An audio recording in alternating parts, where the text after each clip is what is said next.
Hi, എല്ലാവർക്കും home made ഷെഫിലോട്ട് സ്വാഗതം. ഇന്ന് നമുക്ക് നാടൻ രീതിയിൽ ഒരു മത്തിക്കറി വെച്ചാലോ? അതിനുവേണ്ടി ഒരു മൺചട്ടി അടുപ്പത്ത് വെച്ച് അതിലോട്ട് 2 ടേബിൾ സ്പൂൺ വെളിച്ചെണ്ണ ഒഴിക്കുക. ഇനി നമുക്ക് ഇതിലോട്ട് 1/4 ടീസ്പൂൺ ഉലുവ ഇടാം.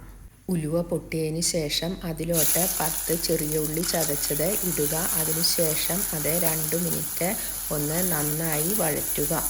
ഇനി നമുക്കിതിലോട്ട് ഒരു ചെറിയ കഷ്ണം ഇഞ്ചി, 3 വെളുത്തുള്ളി എന്നിവ ചതച്ചത് ഇട്ട് ഒരു മീഡിയം ബ്രൗൺ നിറം ആകുന്നത് വരെ വഴറ്റാം.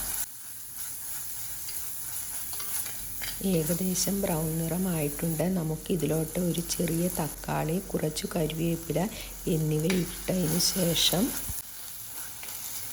2 മിനിറ്റ് കൂടി വഴറ്റാം. അതിനുശേഷം 1/2 ടീസ്പൂൺ മഞ്ഞൾപ്പൊടി, 1/2 ടേബിൾ സ്പൂൺ മുളക് പൊടി എന്നിവ ഇട്ട് എണ്ണ തെളിയുന്നത് വരെ നമുക്ക് വഴറ്റാം. എണ്ണ ഏകദേശം തെളിഞ്ഞു വന്നിട്ടുണ്ട്. നമുക്ക് ഇതിലോട്ട് 2 ചെറിയ കഷ്ണം കുടംപുളിയും അതിട്ട് വെച്ച വെള്ളവും കൂടി ആഡ് ചെയ്യാം. അതിനുശേഷം നന്നായി ഇളക്കിയതിന് ശേഷം 1/2 കപ്പ് വെള്ളം കൂടി അതിലോട്ട് ഒഴിക്കാം. ഇനി നമുക്കിതിലോട്ട് ആവശ്യത്തിന് ഉപ്പ് കൂടി ചേർത്ത് ഒന്ന് ഇളക്കിയതിന് ശേഷം തിളയ്ക്കുന്നത് വരെ ഒരു പാത്രം വെച്ച് നമുക്ക് അടച്ചു വയ്ക്കാം. ഗ്രേവി ഏകദേശം തിളച്ചിട്ടുണ്ട്. നമുക്കിതിലോട്ട് നേരത്തെ എടുത്തു വെച്ച മത്തി ഓരോന്നോരോന്നായി ഇടാം. ഞാനിവിടെ 12 ചെറിയ മത്തിയാണ് എടുത്തിരിക്കുന്നത്.